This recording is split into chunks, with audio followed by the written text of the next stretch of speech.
Kā mēs redzam šajā dārza zonā, principā nav nedz sētas, nekas tam līdzīgs, kas būtībā ierobežotu robotu aizbraukt tur, kur viņam pašam patiktos. Bet principā, jā, dārzā tiek ierīts vats 5–7 cm dziļumā, kas arī nosaka šīs te robota darbības zonu. Tas nozīmē to, ka šajā gadījumā, kā redzam kadrā, viņš neiebrauks mums grāvī, bet pļaus tur, kur viņam ir jāpļauj. Vēl viens svarīgi nianses, ņemot vērā, ka šeit ir ļoti atklāta teritorija, tad īpašnieks noteikti varētu uzsaukt tas, kā tad šis robots tiek aizsargāts par to, ka kāds viņu varētu paņemt un aizvest uz savām mājām, lai viņš tur strādātu. Principā, viens pats robots nestrādā, tātad ir nepieciešama šī instalācija ar perimetra vadu. Otra lieta, robots nestrādā bez šīs savas mājas, jeb šo uzlādes stacijas.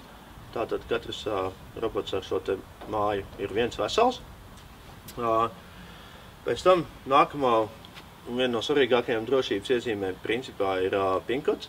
Katru reizi, kad mēs kaut ko gribēsim izdarīt ar robotu, tas ir pacelsim viņu, vai arī atvērsim šo te vāku, vai centīsimies izslēgt, robots prasīs ievadīt PIN-kodu, kuru zinām tikai mēs kā lietotājs.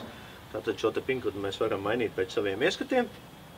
Ja mēs PIN-kodu neievadīsim 30 sekundžu laikā, robotam ieslēgsies signalizācija, tas būs skaņas signāls, kas ir diezgan skaļš un īstenībā arī diezgan uzkrītošs un spēs viņu skaņēt ļoti ilgi.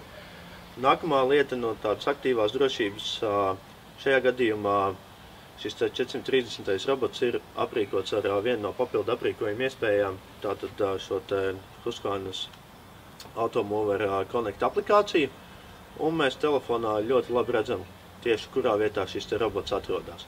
Mēs redzam, kurā dārza vietā viņš atrodas. Mēs redzam īstenībā arī uz kartes, kurā vietā viņš atradīsies, tad, kad viņš būs aiznests projām no mūsu dārza.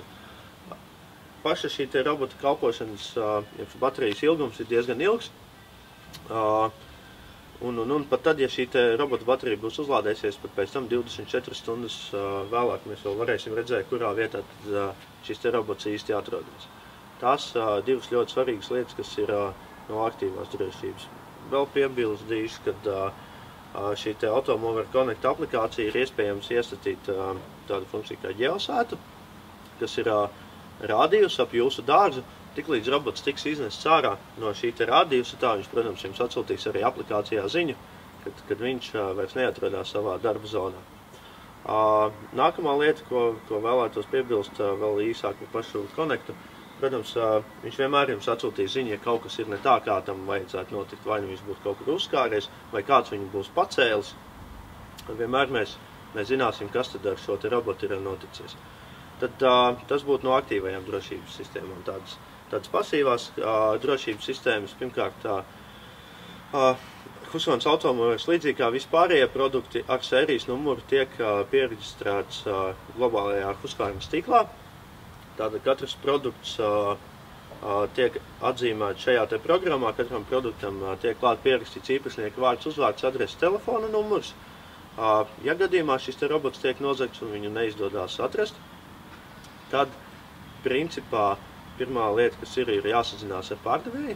Pārdevējs atzīmē sistēmā, ka robots ir nozagts, un tiklīdz agrāk vai vēlāk šim te robotam būs nepieciešamība parādīties pie autorizēta servisa, pirmkārt, lai atbloķētu šo te PIN-kodu, jo to var izdarīt tikai un vienīgi pie autorizētiem mūsu dīleriem, kuriem ir šī te programma, kas ir pieejama tikai un vienīgi viņiem.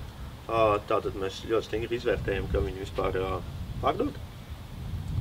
Tas nozīmē to, ka šo te programmu mēs nevarēsim leju pielādēt kaut kur internetā vai kā savādāk dabūt, tātad mums šā vai tā būs jāiet pie oficiāla dīlera, iegādāties māju, ja mēs atzības brīdī to būsim aizmirsuši paķert līdzi. Un pēc sērijas numura dīlers vienkārši uzreiz redzēs, ka šis produkts ir zagts un noteikti sazināsies ar pirmotnējo jeb šo norādīto īpašnieku un noskaidros apstākļus. Vēl viena svarīga nianse, kas ir mūsdienās kļūst aizvien populārāk, kad šos te robotus kopā ar māju un iedzīvi labprāt apdrošina arī apdrošinātāji.